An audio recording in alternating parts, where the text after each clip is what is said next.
We're all in these human bodies for the purpose to feel in this lifetime. So if we're not feeling and not listening to our body, then we're really doing ourselves a disservice by not taking on the full diversity and capacity of what we can be as a being you living life authentically. I think the wisdom now with using your body as an instrument, it's a medium that actually expands in consciousness and awareness in a better way than just a textbook analytical sort of way of doing things. That's a framework. So I think the embodiment is more organic and more spiritually tuned and a lot more wiser than our brain alone can do. We have got the power, we have got the wisdom, we know, our bodies know. Take that time to stop and just listen and allow yourself the space to practice and receive. We have more than 70 trillion cells in our body and they respond to every single thought we have. So if we have a negative downward thought, all of those cells are going to contract. And if we have an uplifting thought, all of those cells are going to expand. And now once we understand that expansion means health and wellness, so everything can flow, that equals wellness. Hello, beautiful souls. It is Sophia from Sacred You. Thank you so much for being here. But before we dive into today's Wisdom Circle, I have a small request from my heart. If our conversations ever resonate with you or support you on your journey, please subscribe to our channel or like this video. It helps us grow Sacred You, welcome more powerful voices into this space, and keep you connected to everything we share. Thank you so much for walking this path with us, and let us begin with today's conversation.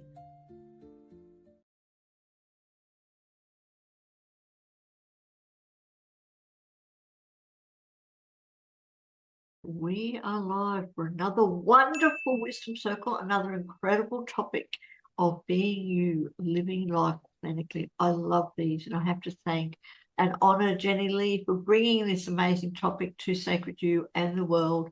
So, Jennylee, I'm going to hand it over to you to introduce yourself, the topic, and why is it so relevant for you, if you wish to share that. And then these amazing women who have joined us to have a wonderful conversation. Thank you very much, and I will be back at the end. Perfect, Sophia. Thank you so much. Good morning, good evening, everyone. My name's Jennylee Taylor. I live in Newcastle, New South Wales, Australia, which is about 2 hours north of Sydney, and it's getting quite cold here at the moment. I just love this topic, being you, living life authentically. This is number 8 in the series, and we've had some really rich conversations with other women for the last 7 series. I am a breathwork practitioner and trainer, and I work with people at the deeper level, actually the work is very somatic, going into the cellular memory of people's bodies to work out what they need to release to go for more life. I'm also an author, and I take women walking in the outdoors to rediscover the power of themselves. So yeah, I just love this topic of being you. It's been a big part of my journey. Today we're going to focus on coming home to the body as a truth and embodied alignment, and what that looks like in terms of being you in this body. And often we get invited to look outwards all the time, and we're influenced by everything outside of us and get stuck in our head a lot, and we often forget to take care of our bodies, to listen to our body's intuitive self, and to really use our body as a resource for guiding us into how to be you going forward. So I'm here with some beautiful women this morning and this evening, and I'm going to invite them to come in and introduce themselves, and then we'll get into the topic. Sara, would you like to introduce yourself, please? Hello, Jennylee. Hello, everyone. Thank you for having me. Sara Roccisano here.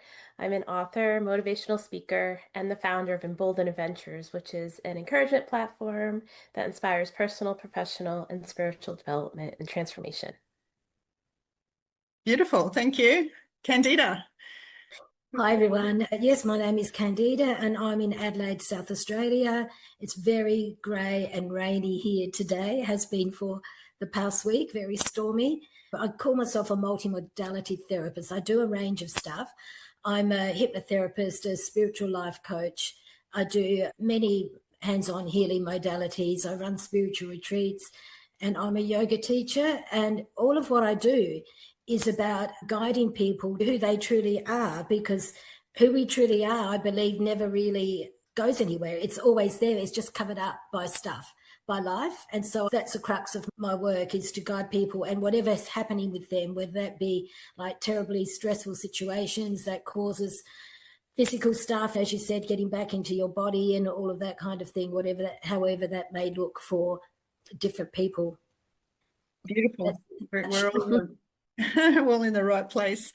Okay, Yeah. thanks, Candida. Jo Anne. Hello, everyone. We're very aligned, all of us. I feel that, yeah, I'm an emotion and an energetic empowerment coach for women, although I do have one man. And I created a few programs, Empower You and Coming Home to You. So very, very aligned with what we're talking about today. I've also been the author of a book series, A Journey to Riches, and wrote a chapter in A Gift in Challenges. So through my own adversity and journey, I've been able to support other women to come home to themselves. Practitioner of many modalities, but mainly NLP and hypnosis, a bit like Candida, and a regression therapist. So I've been in the health and wellness and spiritual nutrition, all the things, for over 38 years. I also use frequencies to deepen the transformational healing. So yeah, I'm looking forward to this discussion. Most of the women I work with most women are running in stress, overwhelm and anxiety. We've got a lot of women to help out there. Thank you very much for having me. Fantastic, Jo Anne. I think we've got a great team here this morning.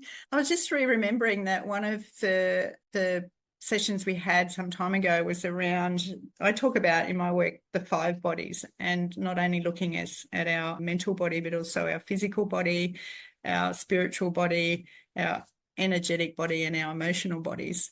And this kind of is a step beyond that to go. Often we're looking after our thoughts, and we've been told to trust our thoughts, or taught to trust our thoughts more than our bodies. But our bodies are full of, they're a massive library of information of every experience we've ever had in life. And so what I'm interested to know from you women this morning is, what helped you begin listening to the wisdom of your body, and if in fact that's the truth for you, and what changed when you did?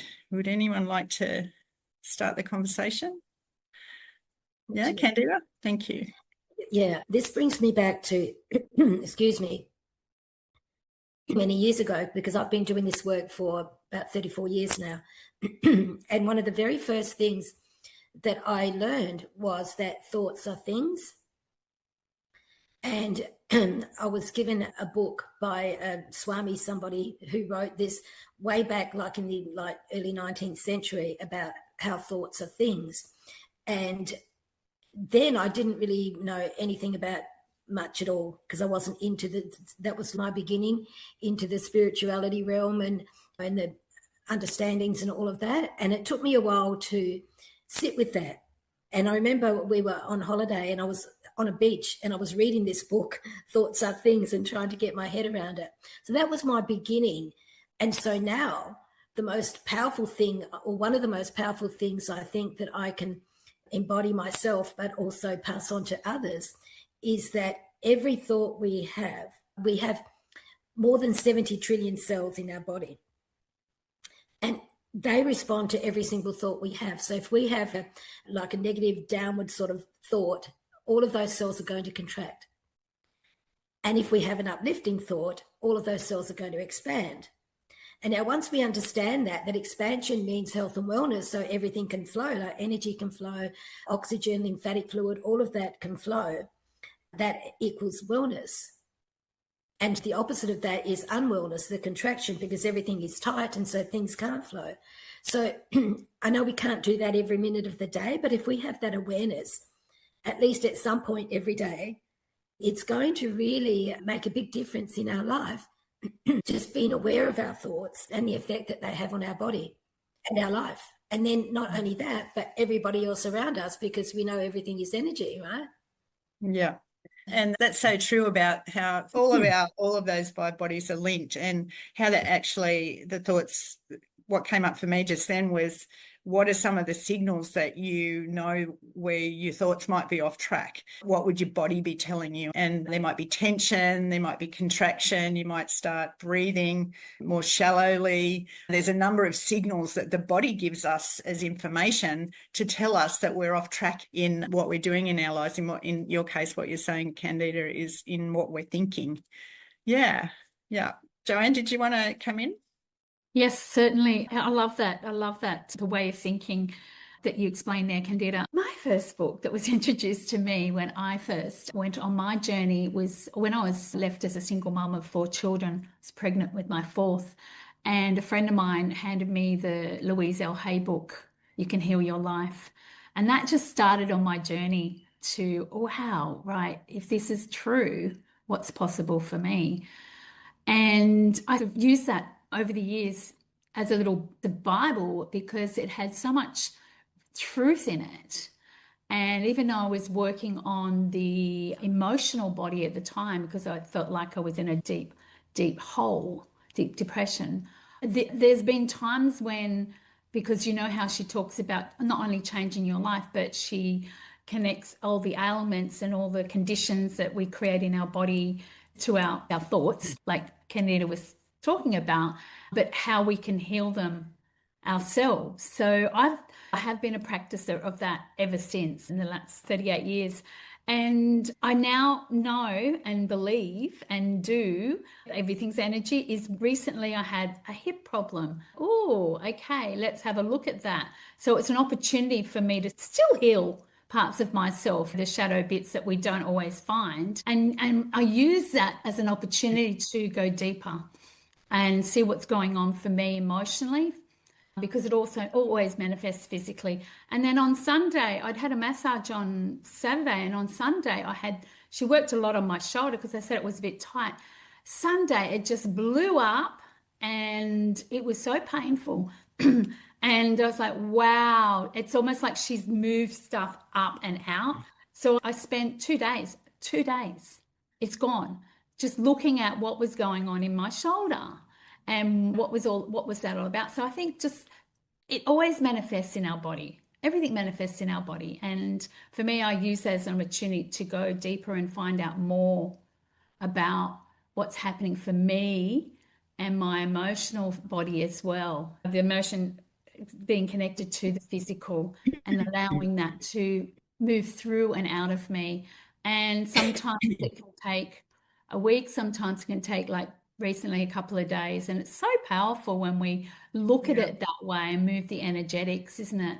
So, yeah. I agree that the body is like, if we're prepared to listen to our body, which a lot of people don't, we're going to talk a bit further down the track about how we get disconnected from our body.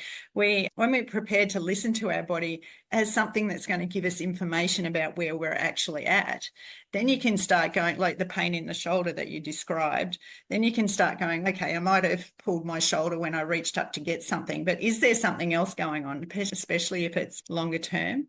And asking those questions around how is my thoughts impacting in that? And Louise Hay is a great resource. I love her work too. I use it quite often. In fact, when I have pain in my body, it's probably the first place I go. I go, okay, what else is going on here? But it's really interesting if you're prepared to really listen to your body. And let's face it, that with the pace of life these days, a lot of people just forget about that, or think that taking care of the body is all about going for a morning run or swim or eating more nutrition, which it is. Yet it's actually, a friend of mine actually yesterday called the body the listening stick. I just love that term. It's the listening stick. If we're prepared to use our body as a listening stick to go, okay, what else do I need to know about this? Yeah, it's a very powerful way to look at being you and being authentically you, because it's actually listening. Yeah. Sarah, did you want to jump in and say something? You're doing a lot of nodding there. Yeah. I'm thinking, because I don't know precisely when, that shift happened. I do know that 40 plus years of my life, I've been living in the analytical world. I was conditioned and grown up as an engineer and a business person in finance and working in these roles that required my brain to work, the analytic, the logic, the proofs. And so that sort of, I think that's the left brain. And then the right brain was turned off in a lot of ways, which I think drove me to my need to stop everything and change my life and transform in a very epic way. Although there were signs along the way, I never really was into dance. I was never really into the more feminine ways that you are connecting with an embodied sort of spirit and a connection with the mind and the soul. I played sports. I played softball. I played basketball. I played soccer, and it was very brute force, aggressive. And so the only time I think where it was starting to wake up a little bit was scuba diving. And when you're neutrally buoyant underwater in the ocean, right? The ocean has many healing properties, especially all the electromagnetic currents and the minerals and the beautiful sort of wise animals that are under there as well. And I remember a moment I was in Cocos Island, which is 360 nautical miles offshore in the Pacific Ocean off the coast of Costa Rica. And it's the last 2% pristine oceans in the world. It's a beautiful place underwater. Jacques Cousteau's favorite dive site is there, called Alcyon. And I remember having a moment, I still remember it to this day, even now, where I'm just swimming neutrally buoyant and I was aware of my body. I was aware of everything, the fin, the just the most simplest turn, the most subtlest of movement. And only then did I could feel my psychic gifts begin to open up, like my telepathic senses. I didn't have to see my dive buddy, who was my brother. No, he actually wasn't on that trip, a different dive buddy. But I knew that someone was looking for my attention. And I just naturally started to be embodied, being one symbiotically with the medium that was the water. And so eventually, over time, I started becoming more and more spiritually growing, learning, understanding, only until my 40s, which is now this era, when I finally felt embodied. And I'm finally feeling like I know how to trust my intuitive hunches, the ear that's ringing right now, the goosebumps that come up, the hunches in my stomach. And I think a lot had to do with the Wisdom Keeper work and working with plant medicines and even writing my book, which is about to come out. It was channeled. It was as if I put myself into the moments of what the book is about, the work with the Wisdom Keepers in the rainforest. And so that to me is, I think, the wisdom now with using your body as an instrument, using your body as the medium that writes, the medium that communicates, the medium that actually expands in consciousness and awareness in a better way than just a textbook sort of Excel spreadsheet analytical sort of way of doing things. That's a framework and a really inorganic construct, if you will. So I think the embodiment is more organic and more spiritually tuned and a lot more wiser than our brain alone can do. Yeah, and I love that you talk about that and what the body can signal to you in terms of your intuition. And it's interesting when you can land in that space where you start to trust that and actually trust what your body's saying. Because my journey is in 2012. I stepped out of corporate life because I thought that I just wanted to change. But when I did that, my body just went, oh, thank God, you're not there anymore. And it literally collapsed. And at the time I was walking a lot, I was gymming a lot. My life was very full mentally and physically. And I thought I was taking care of myself. I was eating well, I was taking care of my body. Those outward signs where, you build a bit of muscle, you feel fit, you feel energetic. But when I fell in a heap, I realized that the signs had been there for probably 2 years. I would go to work and all of a sudden at 9 a.m. I'd be thinking, oh man, I'm really tired. My body feels really tired. I just want to actually go to sleep under the desk. But then the mind takes over and says, no, you can't do that because you're a responsible person and you have to, all this, and my knees were starting to get sore and my feet were starting to get sore. I just didn't listen to any of it. And then, so eventually it became like a Mack truck and I had to listen. And so that was my first example of, how important it is to actually listen to the signs and signals of the body. And then, Sarah, you talking about the next step for me was that when I do that, then what's my body doing when I react to things, when life comes in and says, oh, I've got a really great opportunity for you here. What's my body do? Is it a hell yes from the heart, or is it a scrunching it up in the stomach going, no, that's not for you? And starting to listen to that intuitive, the finer senses of the body and how it can really guide you along the way was the next revelation for me. And now it's just my brain will say one thing and then I'll go, okay, I'm just going to double check that now. What's my body actually doing? And it's a mindfulness game. It actually takes practice to start listening and then trusting that. Yeah. Candida, did you want to jump in? Yeah, thank you. Yes, I love what you have said, Jenny and Sarah. And Sarah, I identify a lot with your experience under the water, because I had a very similar experience while snorkeling. Now, I have a very I love the water. I'm always in the water, have always been, but cannot go beyond my neck. And I had an experience in Fiji where this Fijian guide decided that he would take me, and he said he would hold my hand, and I just said yes. And we went way deep into the ocean. I go into this amazing, I teach people to meditate, to be relaxed, and all the things I know cannot get me through that phobia of the deep water, right? I managed to do that with him. But like you said, Sarah, I was aware of everything. I was aware of my panic. I was aware of the beautiful fish. I was aware of the deep calm. The sense of deep calm and being held was phenomenal, but I was aware of all of that. And I was aware that I was aware of all of that. It was just amazing experience. So thank you. But you were saying something else, Jennylee. I got caught up in that story. What was this thing you were saying? You were saying something about... You can come back to it if you like, Candida. It was really relevant. Yeah, we can come back to it. Jo Anne, did you want to... Yes, I get it. The work situation, right? So I had a very similar experience to you, and it was around about 2010.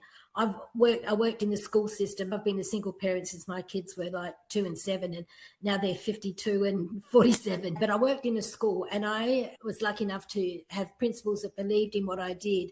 I was able to bring yoga and meditation and stress management to teachers and principals and students. But that wasn't my main job. My main job was the principal's assistant doing school stuff, right? So sort of corporate stuff. And I got to a point where I was going to work every day and there was nothing wrong with the workspace. As soon as I got there, I started to feel like I was going to pass out. And I started to feel like I couldn't breathe. I thought, what's wrong with me? And I'd have to go outside, and there was a huge school, so I'd do a few laps around the school, get some fresh air and come back. But it was getting worse and worse every day. And the thing is that I listened to that. Had I not listened to it, I think my body would have done something more to make me listen. But it was this feeling of couldn't breathe, getting clammy, and I knew that I can't be here anymore. But it made me, and I was on my own at the time, and I think it was just after a divorce. Yeah, it was just after a divorce. There was like financial stuff going on, and it was a big decision to leave a secure job and do only my business, because I was doing my business part-time then as well as the school stuff. And I knew I had to take a big leap because my body just wasn't coping. So I'm really grateful that I managed to get that courage from somewhere to take the financial leap, but also the belief that I can grow my business and I can survive and do what I love and still survive in the world. It's very interesting when we look back on what we actually do, because I think we remember all the things that they're not so great about what we do and don't do, but we don't take a lot of time, I think, to acknowledge just how amazing we are and what we have actually done. And listening to your body. Yeah. And listening, sorry to cut in there, but listening to your body in that moment to say, actually, I trust my body more than I trust the logic of staying with a job that's going to help me right now. That is a key factor, is actually starting to trust that, because a possible scenario could have been that you stayed there, let your fear of not having enough money override that, stayed there and actually gotten sicker, because that's what happens when we stay in these environments that our body's saying, you don't actually, it's not serving you to be there. There's a bigger picture here. You might be focused on this in the moment, but there's a bigger picture. And often that can lead to long-term stress, long-term, what in fact happened to me was on the outside, I looked fine, but my adrenal glands were overloaded and I didn't realize that they were just switched on the whole time. So that has led to thyroid conditions and all sorts of things. So there's this whole internal process going on as well around the body. And when we can go, okay, I'm going to start and listen, and maybe there's other options, and I'm just going to trust myself. Your body is your own, so trusting yourself in and just being you and taking that leap. Sometimes it is a leap of faith, but you can always, if it doesn't work out, you can always go back to find another job, can't you? But you can't get your body back. It takes a long time to reinvigorate your body once you get to that crisis point. Yeah. Jo Anne, you wanted to jump in. Similar to what you were just speaking to came through around so many women that come to me get to that crisis point. It's just so common. And I think this discussion is so important, because why wait till you get there? Why not start listening now before it gets to that point, and developing the skill and the tools and recondition the conditioned mind, rewire it all before you get to that point. Two things, unlike you ladies, I've never had a 9 to 5. But I had 4 children on my own for many years, and I've always worked from home around them, except for in crisis moments when money was lean and I'd had to go and sell roses in cafes at night and to bring extra money on the table, talk to people on the street about my health and nutrition products, to put extra food on the table, keep a roof over their heads. So it was a different type of stress of always having to provide, be the sole provider. And the other thing is I've never, and I really want to, after hearing both of your stories about being in the ocean, like that is my dream. I'm a Cancer, I'm a water baby, and I love the water. And it's been in my vision to do that. And I couldn't imagine how extraordinary that hearing it from you has made me even more aligned to go and do that. Maybe not in winter, but in spring this year. So thank you for sharing those stories, because I think that would be a brilliant way to, number one, overcome the fear, right? Because I can feel the fear attached to that, and trusting that deeper part of myself. But I think that was just the inspiration I got from your stories as well. So thank you for that. And yeah, just don't wait in crisis. Yeah, I love the water stories, because immediately when you talked about that real visceral embodied feeling of being in the water and being in close proximity to, and water is another living being to me, and with all the energies that run through it. But because I do a lot of work with birth memory, and it immediately took me into that being in the water, or the amniotic fluid in the mother's womb, is the first experience of feeling something outside of ourselves, really, and being in touch with the environment around us is being in the water. So it's not surprising that it has such an impact on people. And I'm sitting here and I'm thinking that same, so in terms of how you start to get more embodied and really take notice of your body, because I hear a lot of people say, I just jumped out of myself, like I'm not in touch with my body, or I feel numb, or there's no sense of, what do you mean listen to your body? I can't feel it in the first place, that kind of thing. So how do you do that? It's actually for me, it's about taking a bit of space and allowing yourself to just sit and have an awareness of the environment around you. Like we're sitting here today, but there's the air that's touching us. There's the wind that's blowing. We might be in the air conditioner, or there'd be plants around. Just getting that sense of being in a body in time and space, and then going, okay, I'm sitting here, and start from the feet upwards or the head down and go, okay, how's my head feeling? Is there pain there? What is there? Is it itchy? And start to really tune into what your body's doing. Am I actually feeling a little nauseous today? And I was just overrode it because I've got so many things to do. Really start to sit with this whole physical being that we are, because this body is really important. It's what's bringing spirit or our passion or our purpose into form in this lifetime. So start to do that. Yeah. Has anyone got something around their journey around any practices that you might have daily? Or yeah, Sarah. Yeah.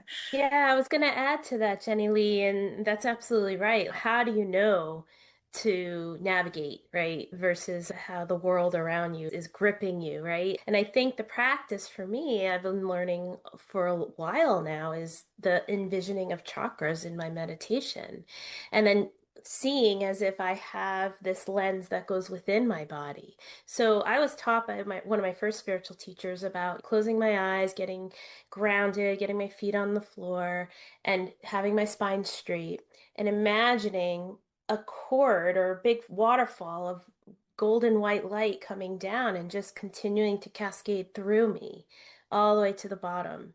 And over time, I've built upon that, where I would then take the grounding energy from Mother Earth, Pachamama, as coming from below and connecting it from the light from above and locking it in like a Lego in the middle where the heart is, because there's 7 chakras, that's the middle one. And so now you're grounded and you're tethered. And it's almost as if it's like that exact experience I had in the underwater scuba diving experience where I'm neutrally buoyant. The top's got me, the bottom's got me. Now I'm nicely held, if you will. And then what I'll do is I'll go within and I'll start imagining what my essence is inside. I see the crown chakra and I try to clean it. I try to make sure it's all nice and sparkly clean, and then it radiates out in a ball. And I see it's purple. And then I continue with the third eye, white, radiate out, clean. And then it's a ball of burst of energy. And same with the blue, the throat chakra, and the green, the heart chakra, the yellow, the solar plexus, the orange, the sacral, and the red is the root chakra. And then I imagine a big torus field, a ball of energy, and I put myself in a pyramid of power, and I'm cloaked, and I have my scuba diving neoprene wetsuit, and now I'm protected for the day. But that took a long time with my daily meditations to really understand the internal workings of my spiritual and energetic self. And I think that's ultimately where true empowerment lies. Instead of saying the outside world's controlling me and I'm a victim to it, no, I stand strongly and solidly in the chakras that are flowing without any sort of blocks. And ultimately, when I'm on stage speaking, imagine this for yourself when you're seeing a sea of eyes and it's you at a microphone, and that's some people's worst nightmare. But in my case, it's easy because all I'll do is I will speak from the solar plexus and from the sacral instead of from here and here. And I think that's why people get really tensed up and grip and they panic and I don't know what I'm going to say. And my mind goes blank and everyone hates me and judging me. No, I speak here. I'm grounded. I'm flowing just like I'm doing right now. I didn't plan to say this. It's just coming out of me because I'm confident, I'm embodied, and I'm trusting the flow. And it's coming from here, this better balance of power instead of up here where I'm all disbalanced or unbalanced.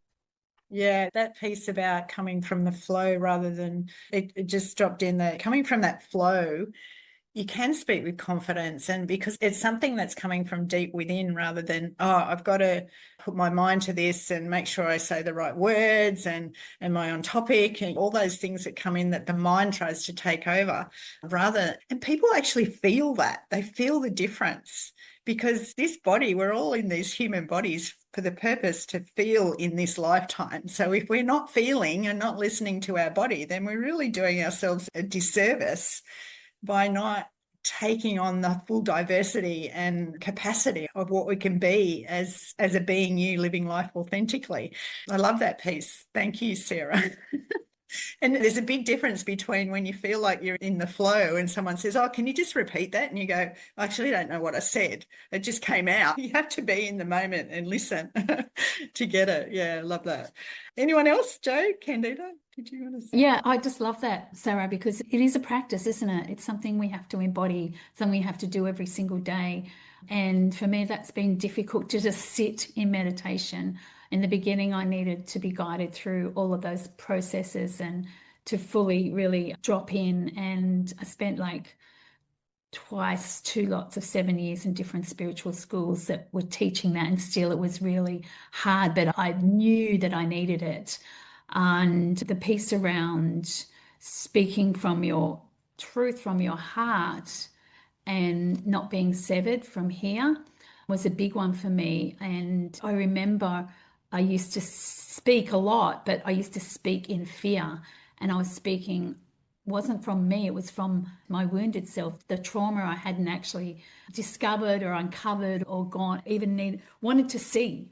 And it wasn't until I moved all of that and did the deeper work that I was able to speak confidently from my truth. And it's a shame Leanne's not here today, but she talks everything about what you were talking about, coming from your center, from your power, your feminine energy, your womb space, dropping in and being present and letting it come. It's almost like you're aligned in that space, even when you can drop in. And they call it I did that work too with that Leanne did. It's that light bulb in your center and letting that shine out and vibrate that energy out to speak. But one of the practices that I love and I teach my clients is, because a lot of them don't sleep well either, and that's a big, how can you be in alignment when you're walking around like a zombie and carrying the weight of the world, is a good yoga nidra. All right, because it takes you through the body parts. If you're just starting out, for people watching just starting out, a good yoga, 15 minutes in the afternoon or in the morning to start your day, walking through the body parts, really being in the body to bring you into the body. For me, that's an 8-hour sleep. And I was awake at 2 a.m. today with all the downloads, and you ladies know what that's like, but I'm still awake. I'm still functioning because I know how to harness that energy and use it to create rather than exhaust me now. And it is a practice. It really is truly a practice, and maybe easy for some, but for me it was really difficult. But I was determined to find myself and heal. And that, coming home to the body and finding a way where you can actually, for some people, it's actually giving yourself permission to reconnect to the body. Because let's face it, we all have experiences and we all develop belief systems and fears and all things around actually how our body has responded to those experiences in the past, because we don't like to feel pain.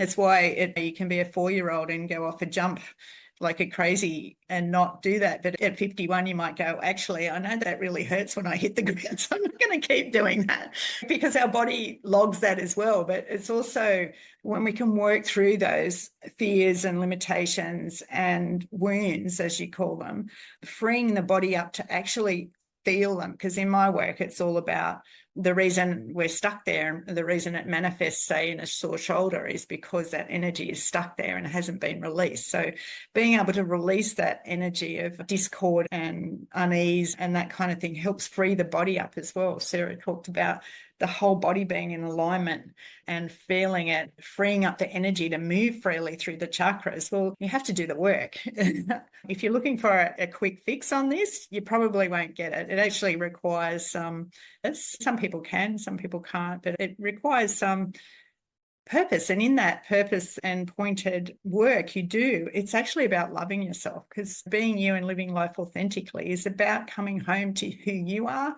as a person, loving yourself for who you are, taking care of the body, taking care of every aspect of you, allowing yourself to give yourself space to do all the things you want to do, and coming back to the body and actually starting to be able to feel again is a big piece of that. Because when we block out the pain pieces, we also block out love, joy, and all the other great things as well. So we don't feel that in our body. Candida, would you like to jump in there? Yes, thanks, Jennylee. I love what everybody has said. And just getting back to how do we know what we're feeling, a practice that I've been doing and that I do in my yoga class, I do it just about every client as well, is because I believe the truth is in our heart, right? It's not in our mind. Our mind will tell us so many different things and argue and all of that, but the actual truth lies within our heart. And so there's a practice that I do, it's called heart-mind coherence. You may have heard of it. And it only takes about 5 minutes, where we just begin with the breath but just move the attention from the mind into the heart space, and then bring in one thing that we're grateful for. And that feeling of gratitude, you can actually feel that if you just bring in one thing, even if it's for a beautiful plant that you've got. It will. Gratitude is one of the highest vibrations, right? And you will feel that. And then I just take them through expanding that feeling with each breath until it expands through your body. And then it expands outside of your body, 3 feet in every direction. And you're actually sitting or lying in your own heart energy. And when you're in your own heart energy, then you've quieted the mind enough so that the feelings will come up. Because when we can hold more light in our body, it pushes up the stuff that's not true, the stuff that we think is true, but it's not true. It pushes it up so we can see it. And then through the breath, we can let that go. But just sitting in your own heart energy, it raises your frequency so much that it actually changes. It can change your day and change your life if it's a daily practice. But it's a quick thing, because a lot of people that I see have no idea about any kind of nervous system regulation or spirituality or anything like that. And so but they can all relate to that. Every single one of them can relate to, okay, close your eyes, just slow the breath, just bring your awareness, feel, and put your hand on your heart and you can feel that kind of thing. That only takes 5 minutes, but they can all relate to that, and they can see how quickly you can shift your emotional state and your state of being just with that process, having the intention, being willing and allowing. So that's a way that you can identify, what am I feeling? What is this feeling? Yeah. Yeah. These are all great techniques for coming back to an awareness of your body. I mean, really, that's like step one. And my work is all through breath work and nature relationships. And how do you get connected with your body? You bring your awareness to your breath and really find out what's happening, because it can tell you a lot. But I'm interested to know anyone's experiences about discerning the difference between, how do you know when you're reacting coming from an old wound or fear and versus allowing the deeper wisdom to come through from the body? Does anyone have an experience? Yeah, Candida? Fear is a contracting emotion, right? Yeah. You will feel contraction. You'll feel contraction in your stomach, in your body, anywhere you will feel it, the contraction. But coming from a truth or a wisdom is expansive. And so you will feel a lightness. Again, it's identifying your feelings. Yeah. But that does take practice to know what you're feeling and all of that, like we were saying. So are you feeling contracted? An easy thing. Am I feeling contracted or am I feeling expanded? And just take a moment to tune in. That's very quick. And I believe that's sure and true. Yeah, and it relates back to your example of walking into that environment that you're going to work in and going, oh, this isn't right for me. Yeah. Yes, I was like, yeah, that's right. Yeah. That's right. Yeah. Jo Anne, did you want to add something? Yeah, definitely. That's exactly what I would have said, Candida said, but also coming from a person that was always in reactive. And that was from my wounded space, trauma wounded space. I had to relearn, but I think I had to understand where it was coming from first, not just, oh yeah, this is a wound that I'm working through. It was, why am I reacting? And then I would take time to look internally at what that was about and give that little one so much love and so much compassion to understand her. What is she looking for? What is she crying out for? Attention, because she never had it. And coming from that place and being able to recalibrate the trauma, and also being able to recondition myself to stop before I actually reacted and work with the emotion that was coming up. And that was really hard. That was a practice, because when we're reacting, it's like automatic. There is no time. It's in that moment, right? But until I understood that it was not who I was, that's not me. That's just a past part of me that was still carrying that wound. And when I recognized that, when I worked on that a lot, I was able to come from a place of heart, like Candida's speaking about, but from a place of really recommunicating it in a different way, being able to speak from love, not fear that you were talking about. That fear would take over like that, and I'd be like, and that was like, my whole family was like that. So it was a conditioned thing that we'd all been through our past experiences that were from a reactive space. And when I come from a place of love and still speaking, this is what is happening for me, specifically in my relationship, I was met with love and understanding and compassion as well. So not only giving it to myself, but the other person could see that this is bigger than what they even could imagine, and they were willing to meet me. So I think that's really important, to notice how you react. And how your body is feeling when that reaction happens. It's like all going on at the same time. Once you learn that, it's the skill of going, I'm just going to step out of my reaction in my mind and go into what's happening in my body. Oh man, I feel so tense. Yeah. Or I feel like I could just, there's this itchy, scratchy, irritating energy coming through, or I've got a pain somewhere. But then also recognizing that and allowing and going, that's okay, because that's how I learned to survive in this body. And some people are so out of their bodies because it is a safety mechanism. But then alongside that, also doing the practices that Sara was talking about around how do you flip that and don't keep reacting, that you can come into your body, get connected from the universe, from the earth, go down through the chakras, whatever works for you, but then really start coming back into alignment with that and shift at some point. I shifted from some point from always being reactive mode to seeing myself in that and going, that's not how I want to be. What do I need to do to change it? And then doing the practices, doing the work on releasing the energy of the old wounds, but also doing the practices to help me maintain that ongoing. Yeah. Sara, did you want to jump in?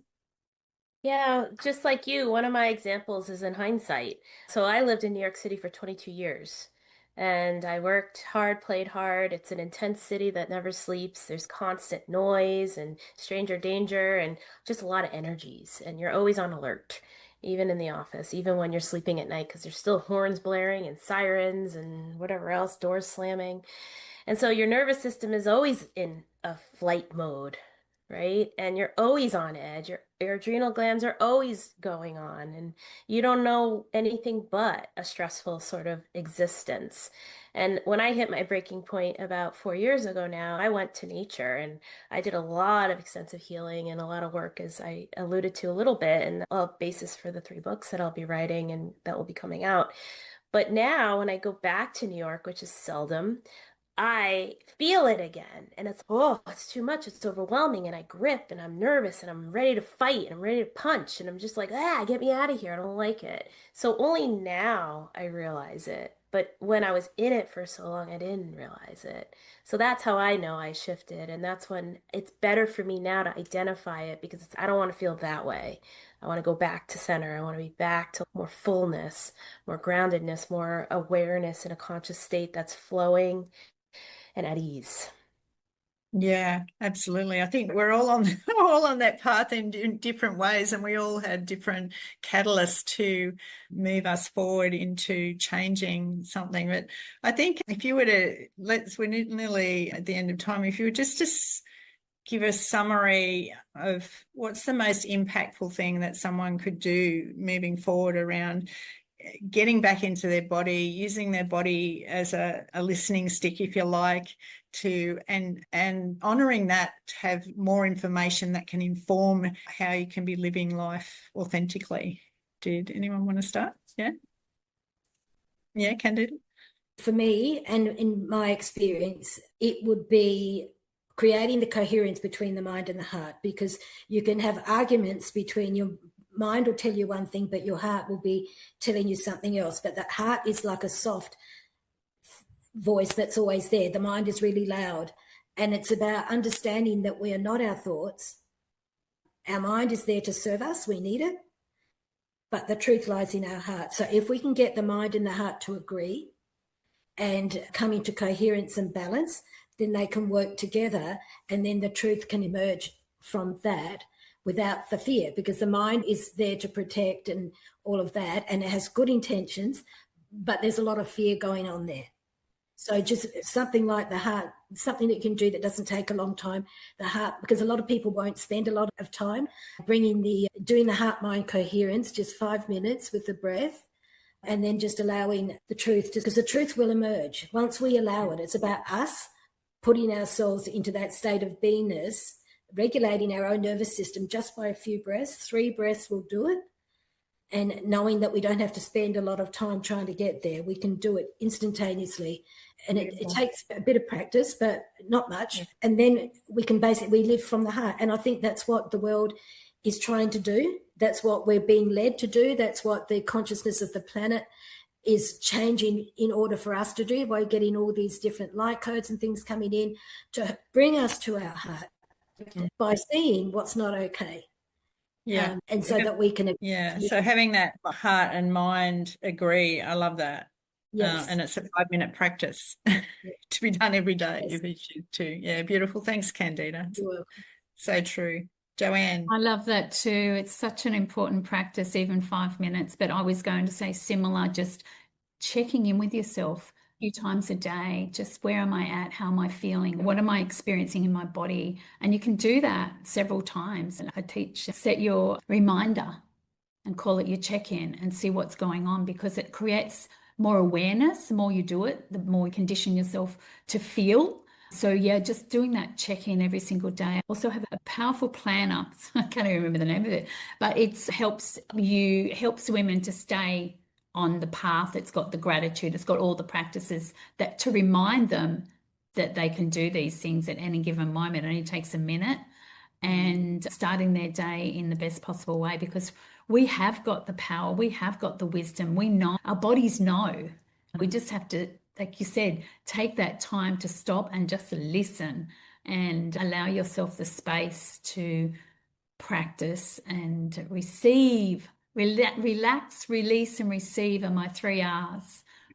Beautiful. We can't receive until we relax and release, right? Yeah. Oh yeah, stay open to receive. Yeah.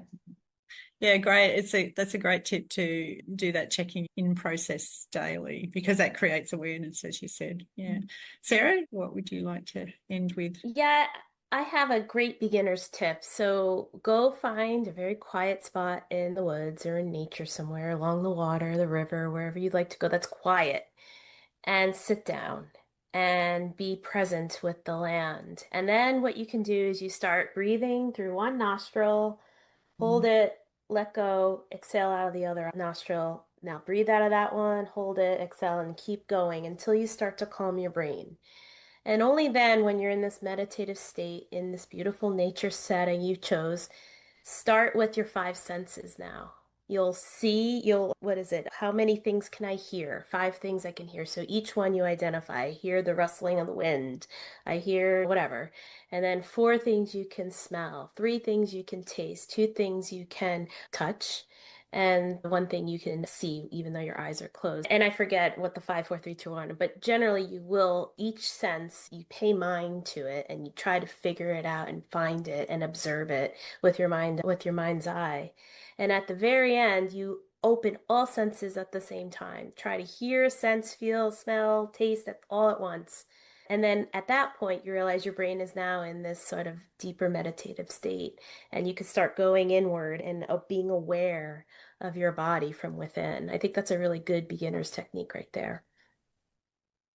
It's fantastic beginner's technique. Thank you, Sarah. And very much in alignment with the way I work as well. So I was going to say, and as is everyone here, I think we're all on the same page, just looking at it slightly different angles. I was going to say that next time you have to make a decision about something, and obviously the mind takes over and there's circumstances in your life, but remember to actually give your body time to give you the information about that decision. So sit quietly, maybe going to Sarah's scenario of sitting in the woods quietly, opening up your senses, and then inviting, if I was to listen to my body, what decision would I make around this issue, and see how that informs you and where you might step out. So it's something that I do quite often. I do quite often now, and I find that it's always the right decision. So yeah. Thank you so much for joining me today, beautiful women from all around the world. And I really appreciate you and appreciate you putting your efforts into coming on today. And I'm going to hand back to Sara to close. And thank you, Jennylee. And what an amazing conversation. I've been sitting here, and like all these tips and techniques, it's so very true. Just listening to our body is so important. And I love all the techniques, especially going out in nature and resetting all the 5, 4, 3, 2, and 1 things. Great stuff, Sara. Thank you. So yes, thank you, Sara. Thank you, Candida. Thank you, Jo, for joining us, and Jennylee, and for everyone who is watching. Do click on the links below. Reach out to these amazing women who have just spent an hour of their life sharing the wisdom about how we can be authentically ourselves in our bodies, looking after our bodies, listening to its signals. Do click on also the link and find out more about Sacred You. And for all our upcoming Wisdom Circles, Jennylee will be back next month, same time next month, for number 9 in the series. Looking forward to that. And wherever you are, have a beautiful day. Thank you. Thank you. Thank you, everyone.